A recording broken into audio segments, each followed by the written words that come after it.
जरांगेंनी राज्य सरकारकडे नवीन मागणी केली आहे. 10% मराठा आरक्षण स्वीकारायला तयार आहे. मात्र त्यासाठी जरांगेंनी सरकारसमोर 2 अटी ठेवल्या आहेत. 10% मराठा आरक्षणाला SEBC सवलती लागू करा आणि 10% मराठा आरक्षण 50% आरक्षणाच्या मर्यादा कक्षेत घ्या, अशी मागणी जरांगेंनी केली आहे.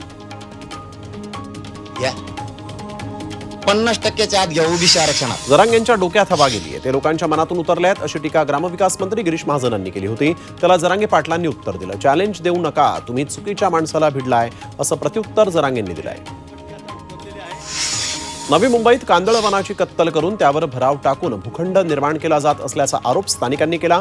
नेरुळच्या सेक्टर 6 मधील जागा सिडकोनं सार्वजनिक मैदानासाठी राखीव ठेवली. मात्र त्यावर अतिक्रमण होत आहे. ही जागा बिल्डरच्या घशात घालायचा सिडकोचा प्रयत्न असल्याचा आरोप नागरिकांनी केला. नाशिकची जीवनवाहिनी सिटीलिंक बस सेवा पुन्हा ठप्प झाली. कर्मचाऱ्यांच्या गेल्या 3 महिन्यांपासून पगार रखडलेला आहे.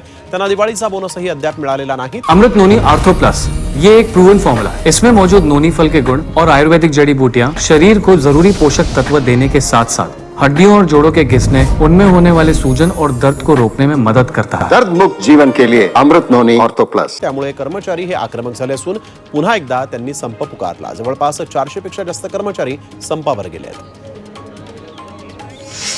पुण्यात महापालिकेकडून मालमत्ता कर थकबाकी वसुलीचा धडाका सुरूच आहे. यासाठी महापालिकेकडून वसुलीसाठी पथकं तयार करण्यात आलेली आहेत. नागरिकांची लाखो कोट्यवधी रुपयांची थकबाकी आहे. नोटीस पाठवल्यानंतरही थकबाकी न भरल्यास त्यांची मालमत्ता सील केली जाणार आहे. भंडाऱ्याच्या तुमसर तालुक्यातील रौंघा ते लोहारा या 8 किलोमीटरच्या रस्त्याचं काम निकृष्ट दर्जाचं झालंय. मुख्यमंत्री ग्राम सडक योजनेअंतर्गत झालेला हा रस्ता अवघ्या 2 महिन्यांमध्ये उखडून गेला. या खड्ड्यांमुळे रस्त्याची अक्षरशः चाळण झाल्याचं दिसतंय.